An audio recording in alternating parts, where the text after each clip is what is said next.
what a big piece that's missing here is biology, right? We don't really understand. Let me just finish that one. Yeah. Patient choice. And patient choice, absolutely. Let's not forget that at the end of the day. That's a huge issue because there's very, very different consequences to chronic hormonal therapy, doubling down on chronic hormonal therapy versus a shorter but more intensive course of chemotherapy. So very, very important to take that into fact. And what we need to fill in somehow is biology here, because is this just really a burden issue? Is it the same biology just slowly building in burden?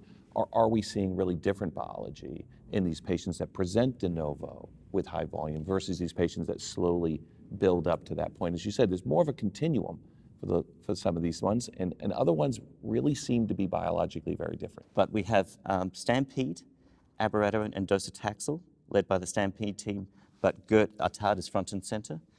Enzamet and the Charted, we have all aligned, and we are analyzing our samples, and we're all going to do gene expression profiling using the same platform with Decipher Biosciences.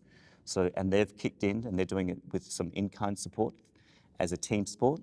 We're all going to do whole exome sequencing, and we're planning to do germline DNA. So we are actually going to, and the other beauty of this is that we've annotated our patients the same way. So we'll be able to do thousands of patients with the proper annotation, with the leading technology platforms to actually characterize the biology of these patients, tied to prospective clinical data. We, not me, we have a plan for that. Fantastic, and that's really inspiring to know that data is coming, right? And these studies are continuing to mature for overall survival, more and more events. That meta-analysis, if you will, I think is really going to be a huge knowledge gap filled. Maybe not completely. Maybe there'll be other tests we'll need, but a huge step forward in insight. That's great. Thanks for sharing. Other thoughts on this, Chuck? I mean, when you're dealing with a patient now that's presenting with metastatic, say de novo, high volume disease, how do you counsel a patient between docetaxel chemotherapy or novel hormonal therapy? We talked about patient preference. How do you frame? Because a lot of this is how we frame these things. How do you do that? I really liked Chris's analogy or analysis rather. I appreciate your work, and it needs to continue, and it's really vitally important. But let me give you an alternative perspective, which is this analysis that you're doing, as important as it is still focusing on the delta between no ADT with no additional treatment and ADT with some additional treatment, whether it be enzalutamide or abiraterone or docetaxel or whatever. But I like to look at those curves, and I think I look at the curve from Latitude, for example, and the curve from Charted is very similar. About 20% of patients who present with high volume de novo metastatic disease are relapsing within a year, 22% are dead within 2 years, and 33% are dead within 3 years. So while we need to continue to, work on this issue of which of this is the best drug, somebody needs to be thinking about, well, how could we do better? And so that's, I have a plan for that. Please.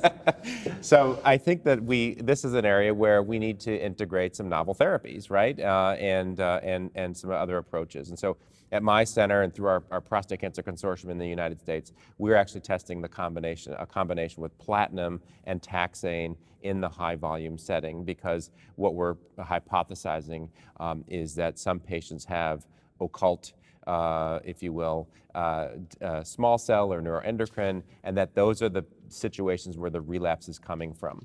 Hormone sensitivity, important. Taxane sensitivity, important. But when you get to the end of all of this analysis, and we figured out that we need better hormonal therapies and we're using them, and we need to have taxanes, we are still losing a high number of patients. So what I'm hoping that we can do as a field is to try to think about that top of the curve, right? Those people who are not doing so much better with these additional approaches, and how can we address that concern?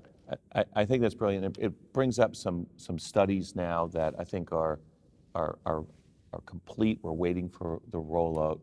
Aranens is one where we're combining docetaxel and AR targeted therapies, not platinum yet, but what we learned from that, what we learned from your study, may ultimately go into even a greater combination.